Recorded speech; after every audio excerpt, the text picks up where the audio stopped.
Colosenses 1, versículo 16.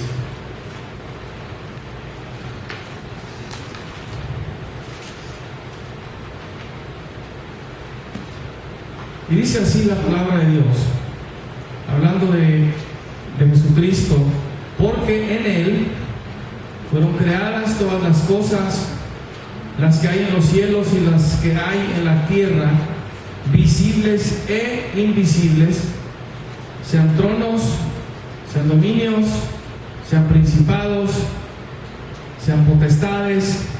Todo fue creado por medio de Él y para Él. Permítame repetir esa parte una vez más de lo que Él ha creado, y note que dice visible e invisible, y nos da una serie de lo que entendemos son categorizaciones. Nos están dando unas categorizaciones. Empieza a decir tronos, dominios, principados, potestades. Todo fue creado por medio de Él y para Él. Y para Él. Existen para mí, ¿verdad? Una de las cosas que vamos a estar hablando hoy, dos de ellas, es sobre el tema de jerarquía espiritual, y la otra parte a la que vamos a entrar es la actividad demoníaca en la que los demonios participan. ¿Qué tipo de cosas hacen? ¿Cómo se mueven? ¿Cómo funcionan? ¿Sí? Los demonios. Estamos hablando en esta etapa de formación ministerial sobre lo que es guerra espiritual y la armadura de Dios. Obviamente estos dos temas van de la mano: guerra espiritual y armadura de Dios.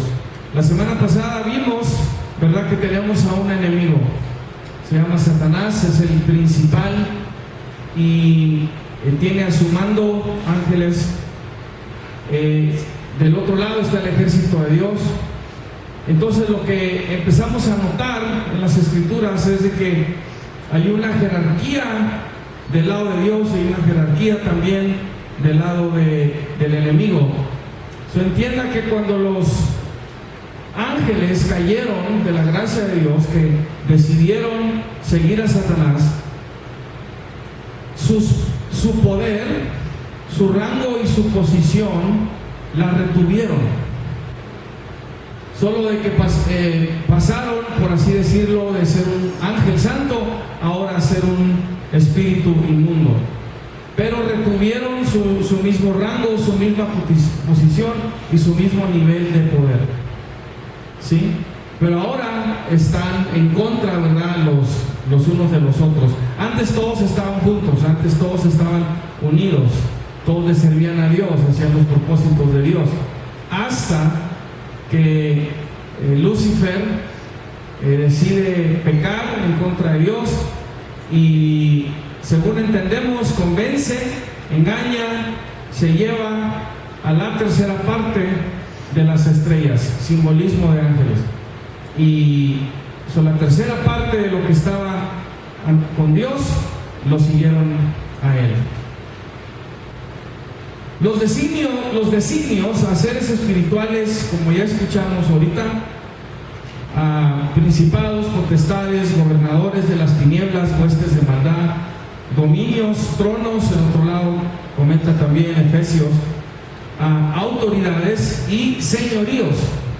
Entrega una imagen clara que existe un orden y rango de autoridad espiritual.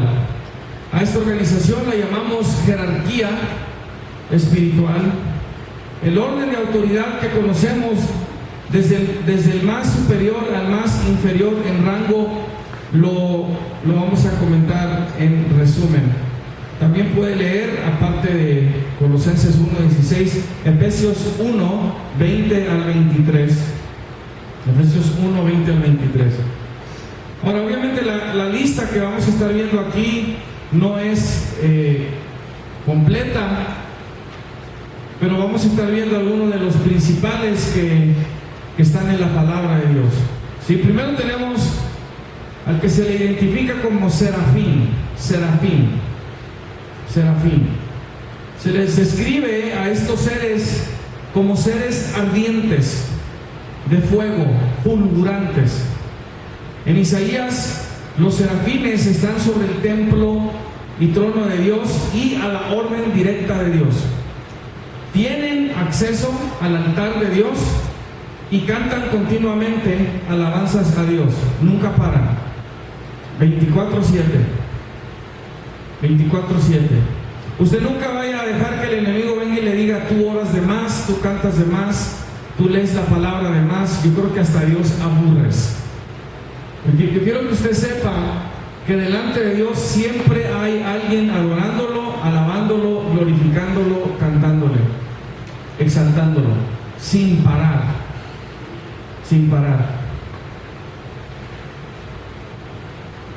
El profeta Ezequiel y Juan en el Apocalipsis hablan sobre unos seres vivientes que están alrededor del trono de Dios. No se sabe a ciencia cierta si estos también son serafines o son otra clase de seres vivientes. Ezequiel, por ejemplo, capítulo 1, a estos los identifica como seres con 4 cabezas. Sus alas están llenas de ojos, pero también son de fuego. Juan en el Apocalipsis también describe a unos seres muy similares, ¿sí? Y repito, no se sabe a ciencia cierta si estos son serafines o son otra clase de seres vivientes, porque sí los hay. Y simplemente no tenemos ahorita en la palabra de Dios un nombre claro para este tipo de ser. Repito, Dios los hizo, Dios los creó. ¿Por qué los hizo con 4 cabezas? Solo Dios sabe. Sí, solo Dios sabe.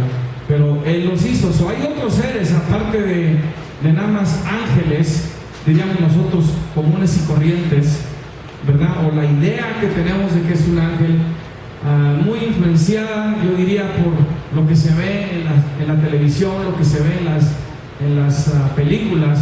Pero lo que Dios ha creado es mucho más complejo que simplemente lo que el hombre pudiera imaginarse. Enseguida, este es el serafín. Enseguida tenemos al querubín.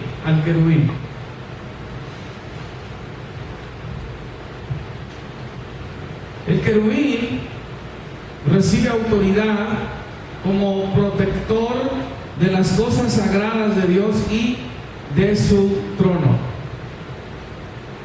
Las cosas sagradas de Dios y de su trono. Lucifer fue uno que llegó a proteger el trono de Dios, así se le identificaba como un querubín protector. Esto lo puede ver en Ezequiel 28, 14 al 16. Ezequiel 28, 14 al 16. Y son los cargadores de la presencia y la gloria de Dios, como están simbolizados en el arca del pacto. Cuando Dios mandó a hacer el arca, cuando mandó a hacer todo el tabernáculo, dijo: hazte 2 querubines, son los que iban a cubrir lo que era el arca, ¿sí? La tapadera tenía a 2 querubines, repito, simbolizando la presencia de Dios. El arca del pacto simbolizaba la presencia de Dios.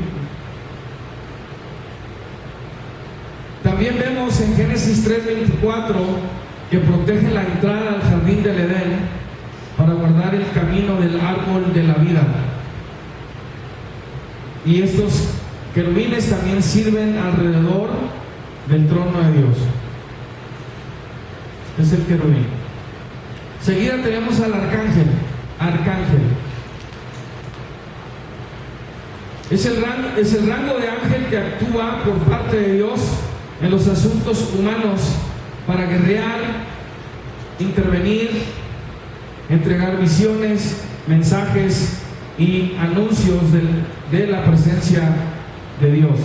Esto los puede ver en Judas 1:9, Primera de Tesalonicenses 4:16, al arcángel. Daniel 10:13 presenta a uno de ellos con el nombre de Miguel y lo identifica como uno de los principales príncipes. También se considera que el ángel Gabriel es un arcángel por estar delante de Dios. Daniel 8:16, Lucas 1:19. Los arcángeles tienen tropas de ángeles bajo su mando. Apocalipsis 12:7-9 habla de Miguel y sus ángeles en una gran batalla contra el dragón y sus ángeles. El arcángel Miguel, según también dice el libro de Daniel, está asignado al pueblo de Israel.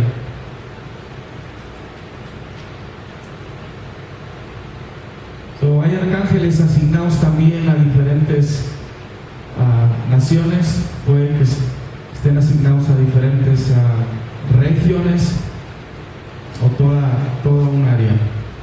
Y luego tenemos a los ángeles. Estos forman parte de la mayoría de las huestes celestiales. Hueste significa ejército. Hueste significa ejército. Los ángeles son los soldados, por así decirlo, que están bajo el mando de arcángeles de Dios y se considera que son los de rango más bajo en el ejército de Dios. Estos santos ángeles están presentes también en la segunda venida con Cristo, son los mensajeros de Dios, están al servicio de los creyentes, Hebreos 1:13 y 14.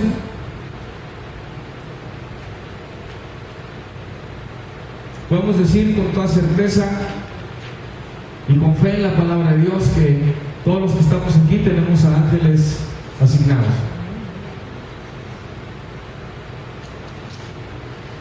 Están involucrados en la actividad general espiritual según como Dios los dirija. Están al servicio de Dios. ¿Sí? Comento, ¿verdad?, que a ninguno de estos seres se les debe adorar. De ninguna forma, de ninguna manera. No están para eso. De hecho, son consiervos con nosotros. Consiervos con nosotros. Nunca se les debe adorar, rendir culto, honrar. No. Son siervos juntamente con nosotros ante Dios. Judas 1:6 y 2 de Pedro 2:4 habla de unos ángeles que ahora mismo están guardados en prisiones. Ángeles que están guardados en prisiones.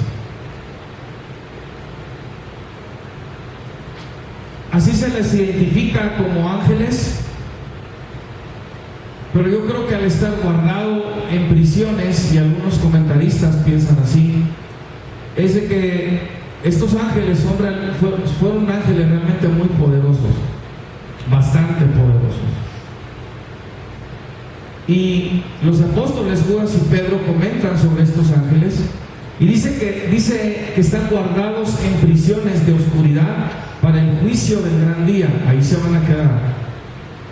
Y se ha pensado que estos ángeles que pecaron y abandonaron su puesto ante Dios son de alto rango, y por ser de algunos de los más fuertes, Dios los encarceló en el infierno, sugiriendo que lo hizo para impedir su influencia en la tierra, para que no pudieran influir en el nivel donde ellos están. Judas 1:6, 2 de Pedro 2:4. Y por último,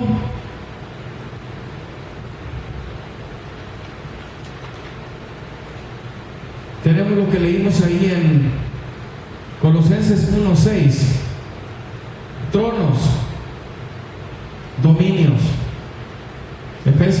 1, repito, comenta sobre autoridades y señoríos, diferentes nombres que vemos que se usan para hablar de esta actividad angelical que incluye seres. Entonces, aunque podamos leer tronos, dominios, por ejemplo, no sabemos claramente qué tipo de actividad espiritual, qué tipo de seres puedan estar incluidos en lo que son tronos, dominios, autoridades, señoríos. ¿Sí? Tenemos el lenguaje, de lo que el lenguaje griego nos aporta, pero puede ser que no sea pero muy descriptivo de lo que realmente está sucediendo en ese ámbito espiritual. También la Biblia habla sobre vigilantes santos, vigilantes santos, vigilantes santos. También implica a cortes celestiales y a otros seres vivientes. Daniel, por ejemplo, en Daniel 4, 13 a 17, habla sobre unos seres que llaman vigilantes santos, a quienes les es dado la capacidad de hacer decretos y determinar castigos en los asuntos de los hombres.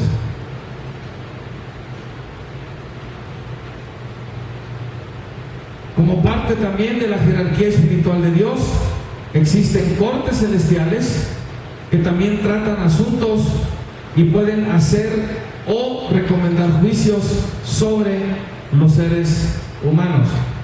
Estas cortes celestiales las podemos identificar en Primera de Reyes, capítulo 22. Primera de Reyes, capítulo 22.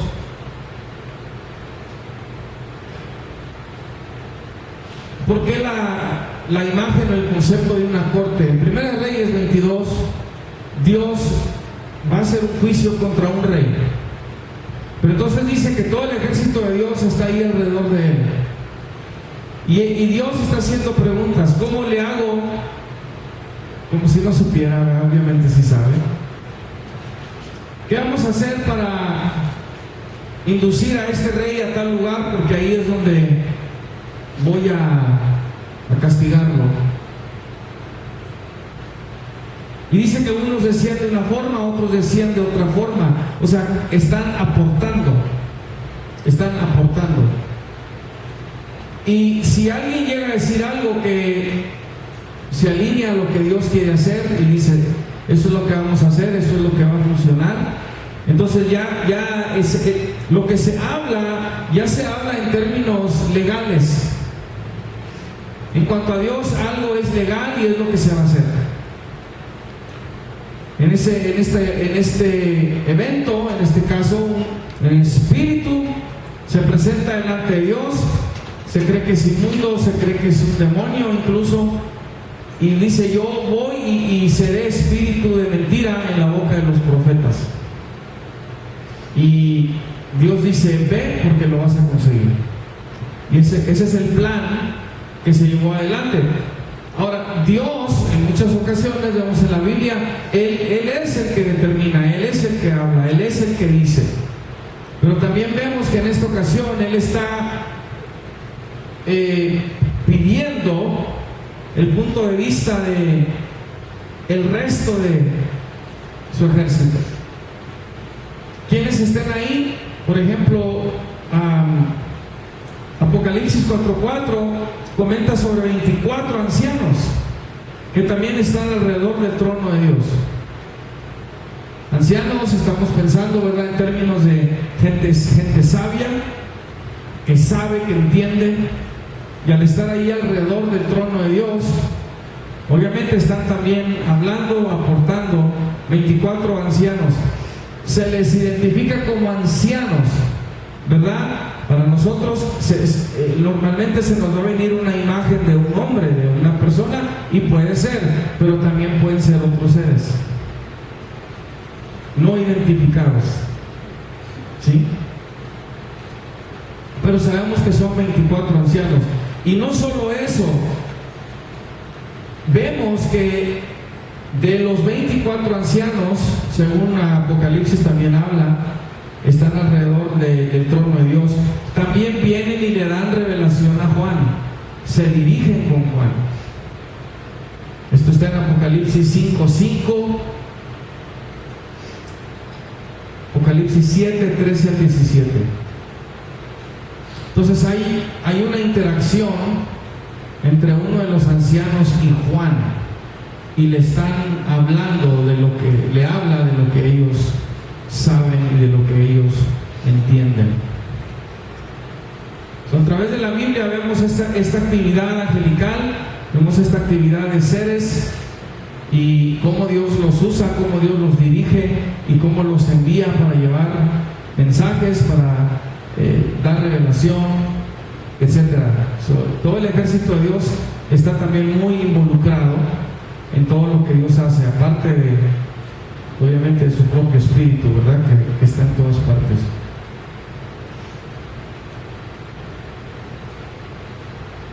La mayoría de lo que nosotros entendemos es del lado de Satanás. Normalmente les llamamos demonios, ¿sí? Pero todo lo que comentamos ahorita, ¿verdad? Es altamente posible que aparte de ángeles hay arcángeles, puede haber querubines como Satanás, Lucifer lo fue, y todas estas otras categorizaciones, tronos, dominios, autoridades, señoríos, potestades, principados, gobernadores de las tinieblas,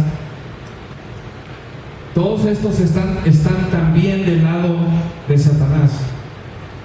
Y obviamente lo que tratan de hacer es imitar, ¿verdad?, todo lo que hace Dios, pero están en contra de Dios. Del lado del enemigo, todos estos poderes de las tinieblas también se mueven contra el hombre, se mueven principalmente en contra de la voluntad de Dios. Todo esto está sucediendo en los aires. Amén. Es importante entender esto. Normalmente decimos nosotros, ¿verdad?, el lenguaje más común que se usa es que los llamamos demonios. Normalmente nunca decimos, ¿sabes que ahorita traigo una guerra con una potestad? ¿Verdad que no? No decimos, traigo ahorita, me está atacando un principado, me está atacando un gobernador de las tinieblas. No hablamos así, simplemente decimos el enemigo, un demonio o el diablo, ¿verdad? Ahorita traigo un ataque, una opresión, etcétera, etcétera. Y necesitamos pedirle a Dios también discernimiento para saber con quién exactamente estamos tratando. ¿Con quién exactamente estamos tratando? El ángel que le estaba llevando el mensaje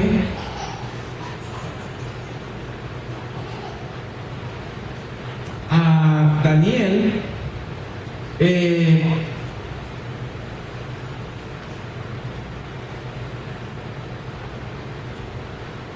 que lo intercepta, dice el príncipe de Persia, que era el demonio de Persia. Dice, no pude venir hasta que no vino uno de los principales príncipes, Miguel, para ayudarme. Entonces lo identifica así, de esa forma. Nosotros debemos pedirle a Dios que nos dé ese discernimiento para poder identificar, ¿verdad?, de quién se trata. Muy bien, los demonios, y repito, y aquí están toda otra clase de actividad involucrada. Los demonios tienen la capacidad de influir los pensamientos, las emociones, y pueden provocar enfermedades físicas y mentales. Estamos conociendo un poco más, tenemos que conocer más profundamente con quién estamos tratando. Y usan su capacidad de influencia sobre la mente humana para tentar e inducir a actos pecaminosos y para oprimir. Ya estuvimos estuvimos viendo, ¿no?, que sobre todo el enemigo, lo primero que ataca en el ser humano es la mente. Es la mente. Si usted puede ganar la guerra de la mente, usted va a ser imparable. Esa es la primera guerra que cada hijo de Dios, hija de Dios, tiene que ganar. La guerra de la mente. La guerra de la mente. Usted ya se ha dado cuenta. Usted de pronto puede venir ante Dios, va a empezar a orar y de pronto empieza a ser bombardeado con pensamientos, cosas del pasado, con imágenes.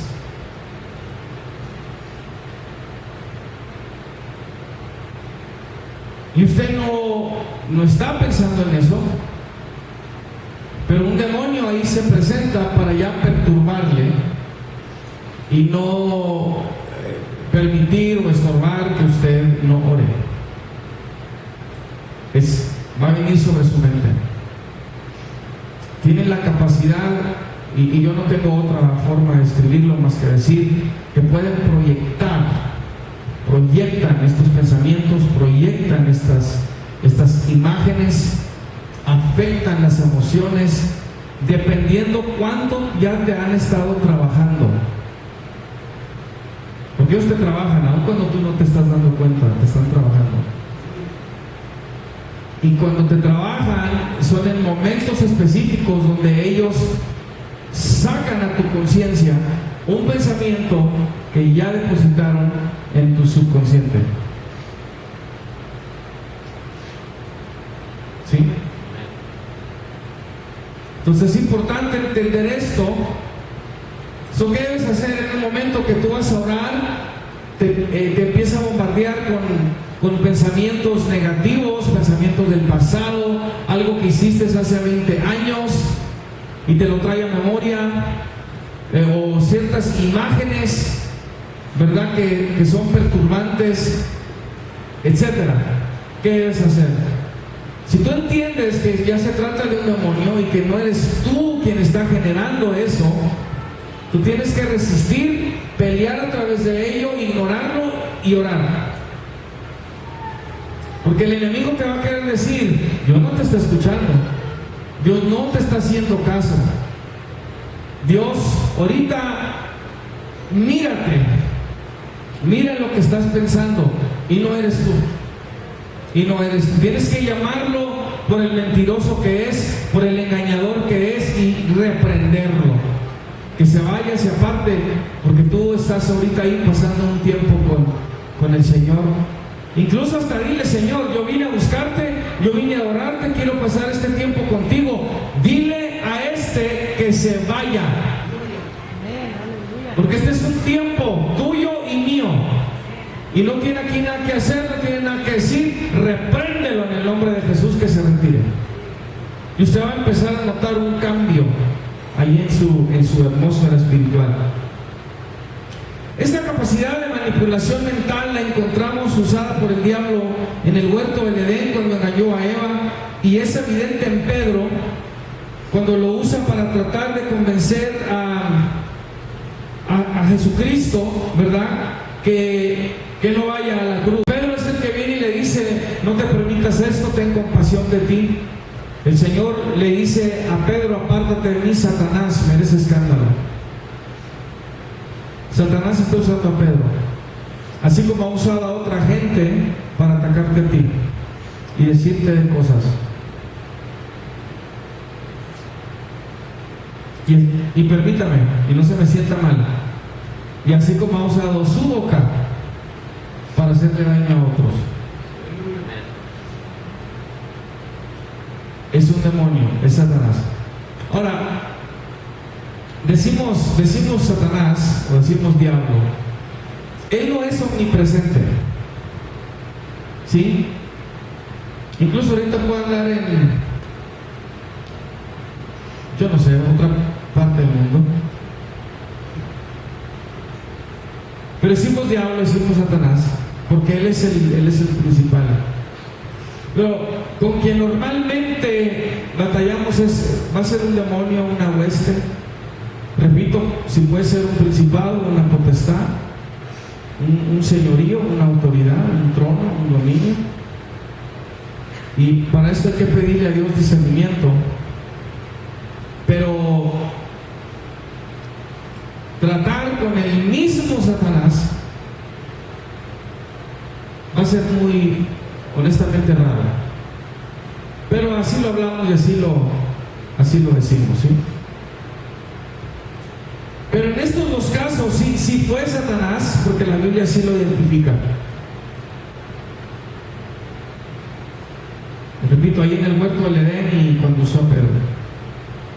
En estos dos casos las personas se comportaron en correspondencia a la sugestión o influencia mental que el enemigo proyectó a sus mentes y corazones. En Eva logró cambiar su perspectiva, logró cambiar su manera de ver el árbol.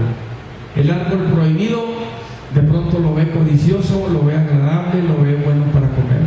Y ella va y toma del árbol y come. Solo que el enemigo estaba sugiriéndole en su mente, ella cambia, empieza a cambiar su forma de ver las cosas. Y esa es otra cosa que hace el enemigo. Cuando él te habla, empieza a afectar tus sentidos. Es lo que hace, empieza a afectar tus sentidos. Es lo que hizo con Eva. Eva peca contra Dios. Con Pedro logra que trate de ir y disuadir a Cristo. Entonces las escrituras nos revelan pues que el impacto del enemigo es en contra de la mente y del corazón del hombre. O sea, primero trabaja la mente para que el corazón después lo sienta.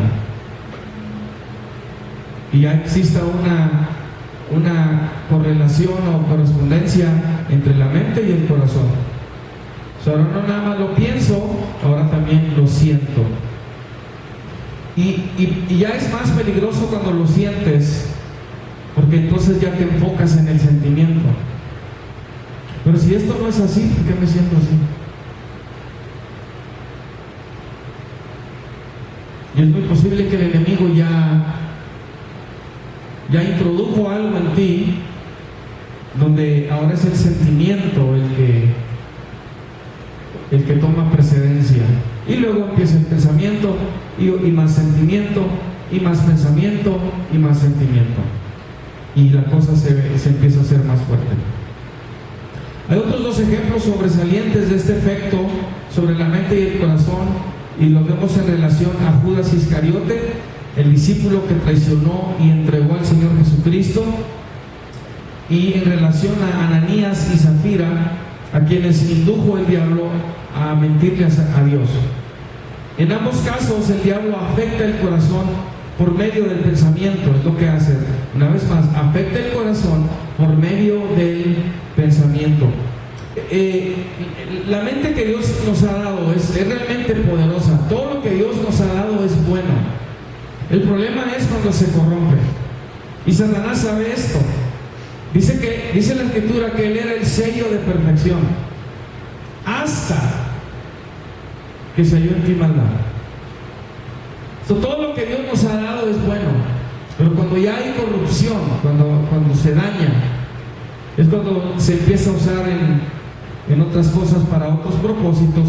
Y Satanás, que fue el primer ser que cayó, él sabe esto, ahora lo entiende por su propia caída. Y es lo mismo que hace con el resto de la creación de Dios para que caigan también, ¿verdad?, de la gracia de Dios. Pero todo va a ser primero por la mente, mental. A veces la gente dice, bueno, es que somos seres humanos y somos carnales y pues la naturaleza pecaminosa, ¿verdad?, está ahí, vamos a pecar.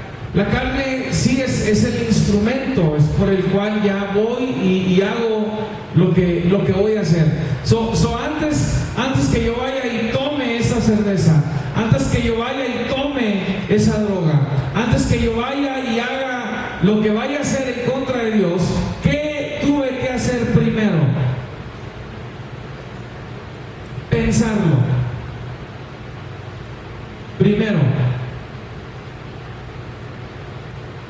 Y el enemigo es muy astuto.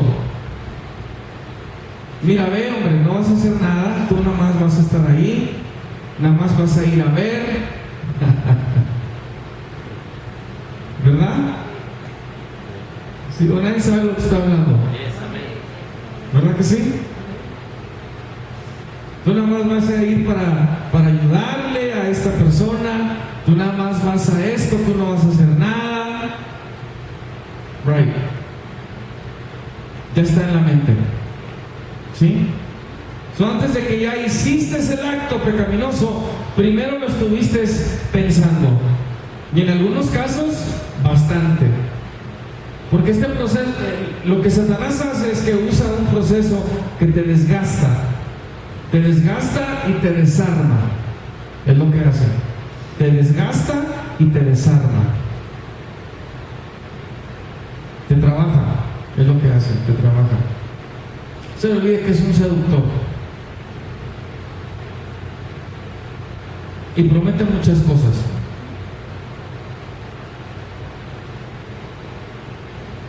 Detrás de cada emoción hay un pensamiento que lo produjo. Detrás de cada emoción hay un pensamiento que lo produjo.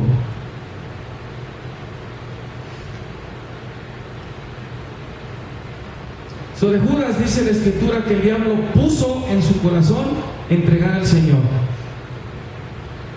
El diablo puso en su corazón entregar al Señor. Juan 13:25. Sorprenda de esto. Satanás puede poner en el corazón. Usted decide si lo acepta o si lo rechaza. Mire, no nos vayamos muy lejos. Cuando usted tiene una conversación con alguien, usted es el que tiene que decidir qué recibe y qué rechaza. Es parte de la comunicación entre la creación de Dios. Toda. Uno todavía decide que acepta, que rechaza, que cree, que no cree. ¿Sí? El diablo siempre va a estar tratando de poner en el corazón.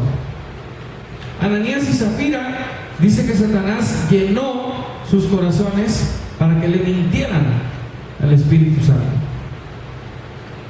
Aquí vemos en estos dos casos la desviación de la percepción y del entendimiento y la influencia demoníaca sobre las emociones para actuar en la desviación.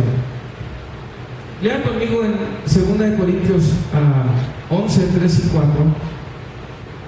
Acompáñame. 2 Corintios 11, 3 y 4.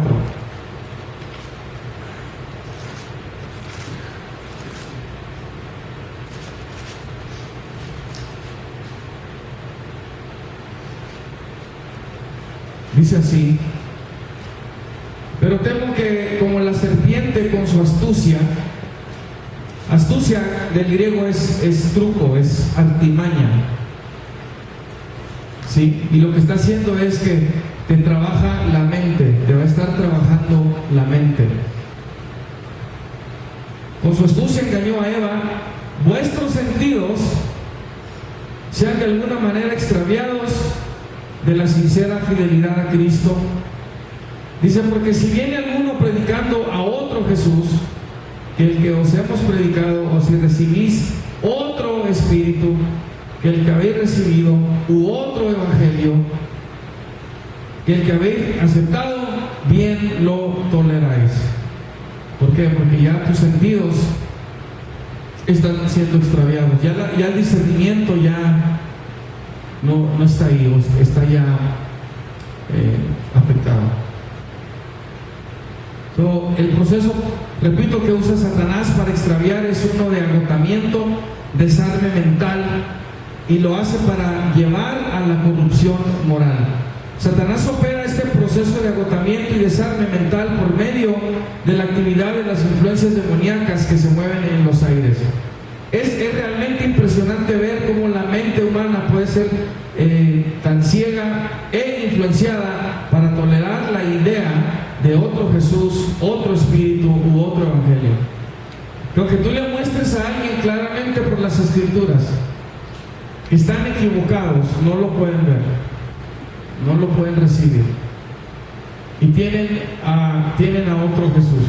El catolicismo tiene a otro Jesús. Cuando dicen que María es la madre de Jesús, están hablando de otro Jesús. No es el Jesús de la Biblia. No es Jesús el Hijo de Dios. No es el Hijo eterno. No es Dios. Están hablando de alguien más. Es otro Jesús. Al decir que María es madre de Dios, ya es otro evangelio.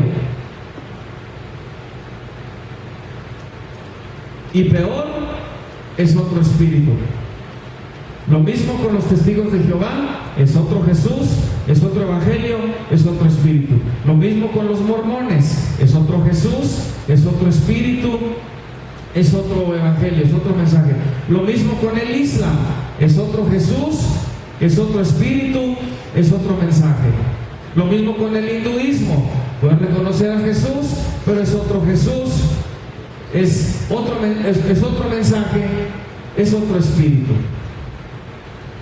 No es el mensaje, el evangelio, Dios, Emmanuel con nosotros, es otro Jesús. ¿Estamos entendiendo? Pero cuando tú lo muestras de la palabra de Dios, cuando tú muestras que María no fue inmaculada y no es inmaculada eternamente, tuvo otros hijos, tuvo otras hijas, ella y José tuvieron relaciones sexuales, y tú lo muestras, no lo ven. Es otra explicación. ¿Por qué? Es otro Jesús, es otro evangelio, es otro espíritu, es obra de demonios, es lo que es. ¿Sí? Para cerrar esta parte, si consideramos que el ser humano tiene un subconsciente en donde y por donde se manifiestan pensamientos fuera de la conciencia o percepción humana, mira, no lo quiero asustar, pero ahorita mismo demonios pudieron haber estado depositando pensamientos en su subconsciente. ¿En la iglesia, pastor? Llegaron antes que usted. ¿Sí?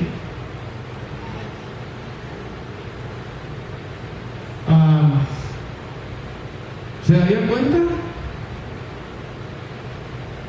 ¿O no? Estoy usando este ejemplo nada más para hacer este punto. Amén. Diga, yo tengo la mente de Cristo.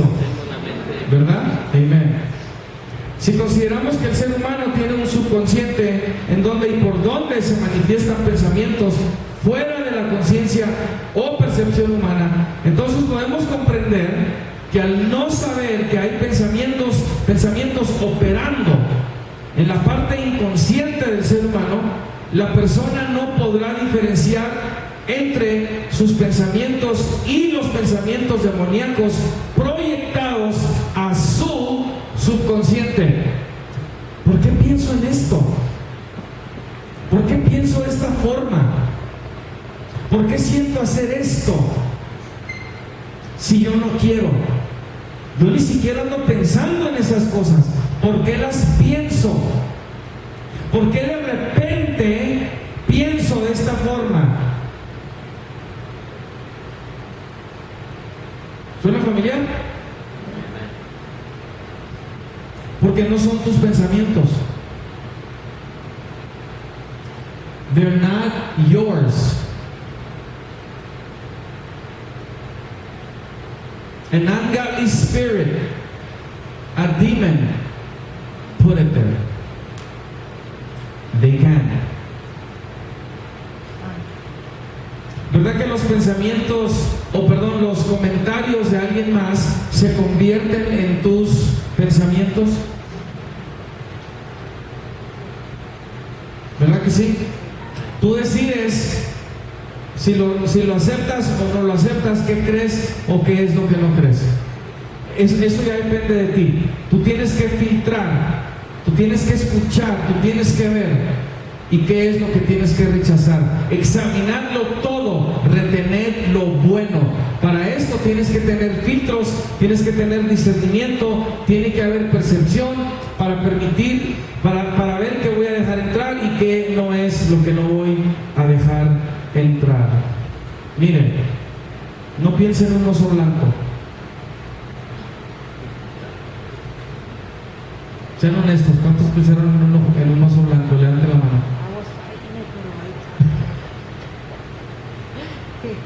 Mi comentario se convirtió en su pensamiento.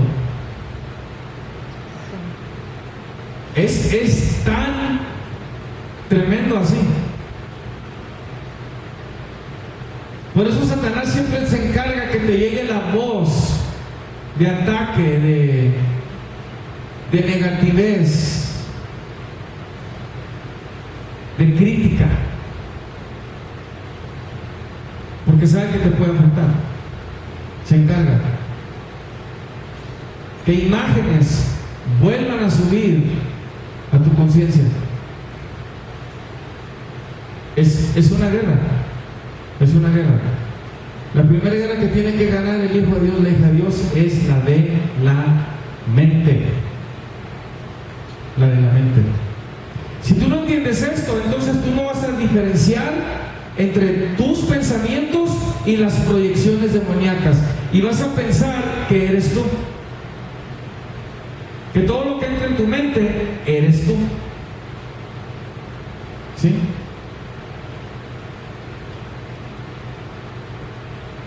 Miren, déjame le hablo sobre un truco que usa mucho Satanás. Ya voy a terminar aquí. Y siento ahorita decirlo, no está en mis notas, pero siento decírselo.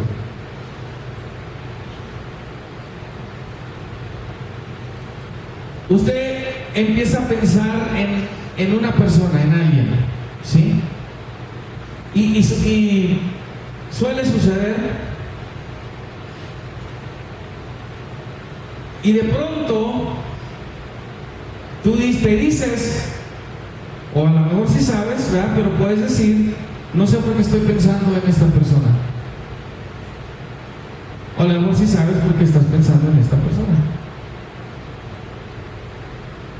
Y luego puedes decir algo así como, no sé, Señor, si es de ti, que me llame o me la tope, ¿verdad? O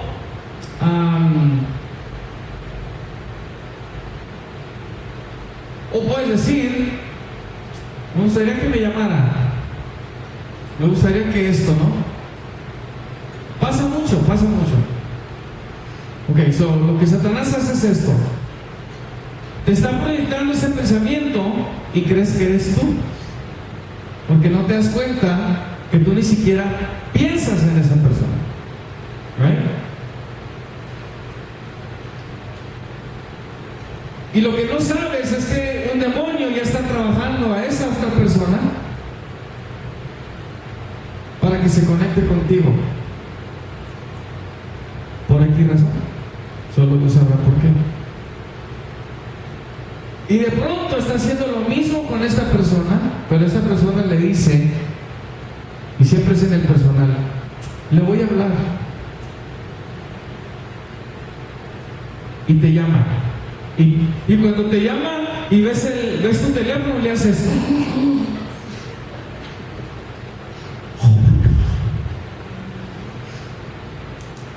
es de Dios.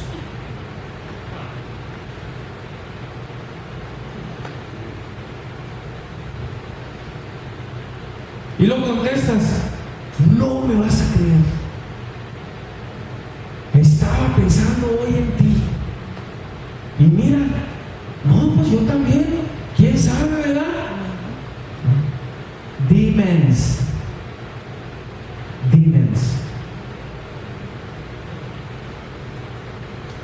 Siento ir a la tienda. Ir a la tienda. Porque, no sé, siento ir. Y ¡pum! Te topas con alguien ahí.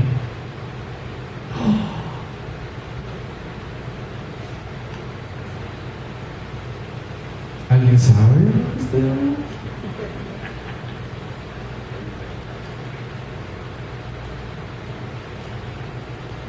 Muy engañoso el enemigo, muy engañoso.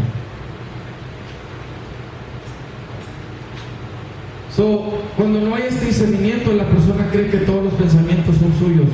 No todos los pensamientos que usted tiene son suyos. ¿Cómo los identifico, pastor? Normalmente usted no piensa en ellos. Usted normalmente no piensa en su pasado. Si piensa en su pasado y le oprime, es un demonio. Cuando son pensamientos opresivos, es un demonio. Cuando son pensamientos que te hacen sentir mal, te provocan daño, es un demonio. ¿Sí? Repito, el Espíritu Santo no sana así, no redarguye así, no lo hace de esa forma. Él lo hace completamente diferente y lo hace para sanarte, para que ya no te vuelva a afectar eso jamás el resto de tu vida. ¿Sí? Cuando alguien no entiende esto, piensa que algo está mal con él, con ella, no se puede explicar por qué piensa de esa manera, no puede explicar por qué siente lo que siente, por qué hace lo que hace. Y luego el demonio le formula en su mente una explicación y lo hace para mantenerle atada al sentimiento que produce esa manera de pensar y para que últimamente no reciba la verdad liberadora del Evangelio de Cristo, que le va a hacer libre, para que no lo pueda recibir. Escucha lo que le voy a decir enseguida, y si algo quiero que se lleve de ahorita, de toda esta casi una hora ya, es lo siguiente: si no se va a acordar de nada, acuérdese de esto. Le vuelvo a repetir dos cositas. La primera es, la primera guerra que usted va a tener que ganar va a ser la de su mente. Esa es la principal. No se puede enfatizar lo suficiente. La primera guerra que usted va a tener que ganar en su vida va a ser la de su mente. Su mente. ¿Sí? Y número dos, que los demonios convierten los sentimientos en sus más grandes aliados y defensores.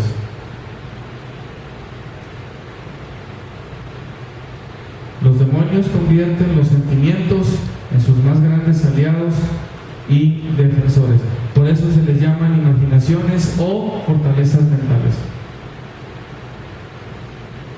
Cuando ya lo sientes, es lo que ahora defiende al demonio que puso ahí la fortaleza mental. Ya ni te das cuenta y ya eres tú quien defiende al demonio que levantó esa fortaleza mental. Y va a hacer que te enojes, va a hacer que te molestes, va a hacer que grites, va a hacer que insultes, va a hacer que critiques. Porque las emociones, si tú dices me gana, me sobrelleva, es porque ya es un aliado de un demonio, esa emoción. No es de Cristo, no es del Espíritu de Dios. La va a tener que sacar y va a ser una guerra y media.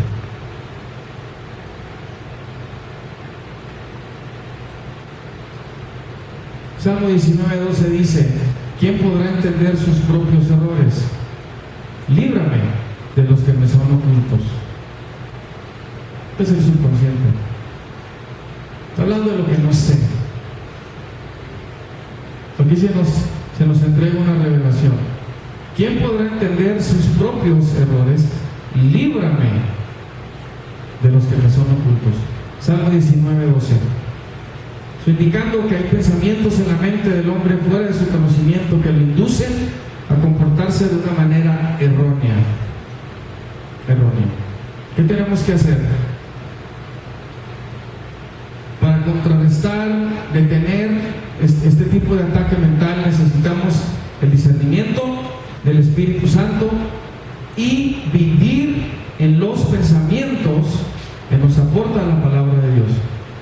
Por eso usted necesita llenarse de la palabra de Dios, para que sea el pensamiento de Él que gobierne sobre su mente y no deje entrar a los que no son, y usted usted va a saber que no son originales, no son sus pensamientos, son del enemigo. Dicen que los cajeros, cuando cuentan el dinero, no sé si han visto, algunos son muy rápidos.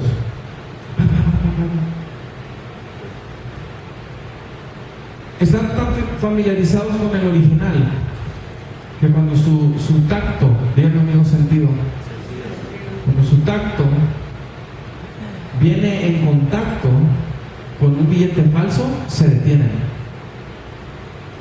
y lo vuelven a tomar, lo tocan y lo empiezan a observar. Así de rápido.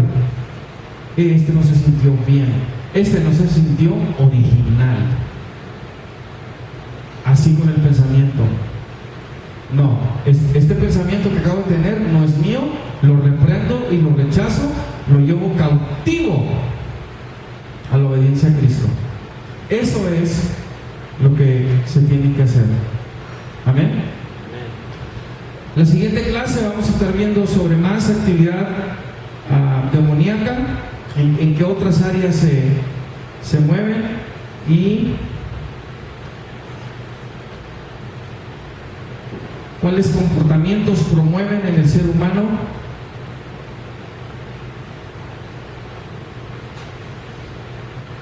Y luego vamos a entrar en, obviamente, la necesidad pues de una armadura espiritual. Si tenemos a un enemigo así tan astuto, diferentes rangos, diferentes niveles de poder, nosotros, ¿qué necesitamos?